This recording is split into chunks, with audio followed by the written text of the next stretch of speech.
Hi everyone, we're going to go ahead and solve this problem here by combining our love of tables and inequalities to work on solving inequalities. So even though this problem starts off with saying we're going to investigate this inequality, x minus 3 is greater than negative 2, we really are not going to get into that until we get down to C and D on the problem. The beginning part is going to start having us just explore filling in the table using substitution for the variable. So if you look at this, we have an x here, and then we have an x minus 3. Basically, we take this x value, we substitute it into this expression, and we get this value. So if you substitute negative 4 minus 3, you should end up with negative 7. So we're going to go ahead and get the rest of this filled in. If you need to slow down on your own, you can feel free to pause the video and fill it in at your own pace and then come back and check your answers. But so the next one we're going to do is negative 3 minus 3 is going to be a negative 6.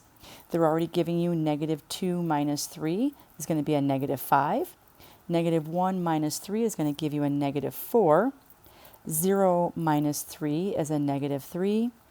1 minus 3 is a negative 2. 2 minus 3 is going to give you that negative 1 that they already have filled in. 3 minus 3 is going to be 0, and then 4 minus 3 is going to give you 1. Okay, so we have finished part A. We have completed the table. We can go ahead and cross that off.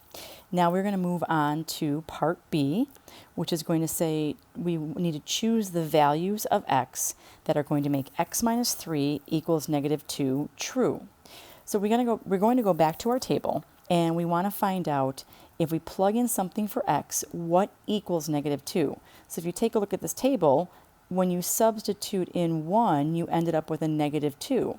So this is going to be the matching value that makes this true. So x is going to equal 1. Because this is an equation, not an inequality, there should only be one answer to it.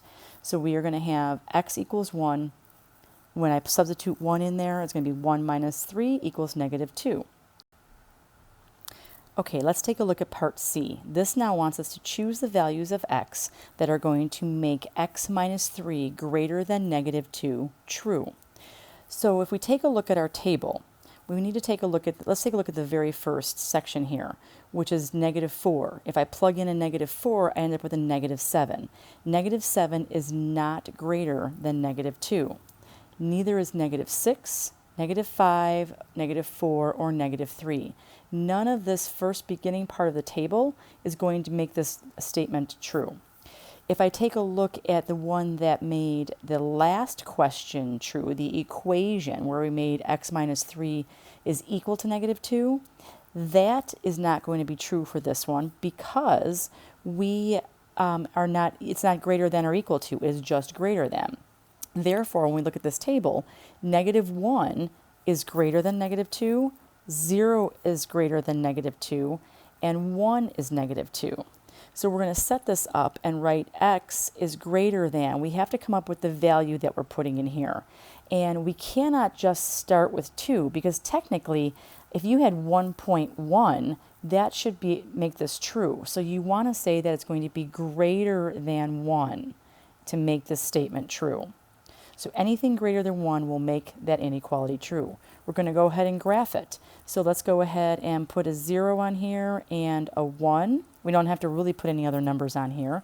And since it is not an equal to, we're going to put an open circle and shade the number line to the right because anything greater than 1 is going to make this true. I want to take this one quick little step further and talk about solving this like we solved an equation. So we're going to take both of these and we're going to solve them separately. So x minus 3 equals negative 2. We've solved this a million times in class. Draw your line, add your 3, and you end up with your x equals 1. That's where we came up with that first solution. Same thing with the second one. Now there's just an inequality sign in there. It's going to be x minus 3 is greater than negative 2. Go ahead and draw your line down. You're going to add 3 to each side, and you end up with x is greater than greater than 1. And that's where our answer came in. Go ahead and move on to the 2 practice problems. Try them on your own, then check your answers, and then go through the video for an explanation if you are confused about anything that you came up with on those. There are going to be a couple tricks that might pop up that maybe will confuse you a little bit, but if they do, take a look, persevere through it, and let me know if you have any questions.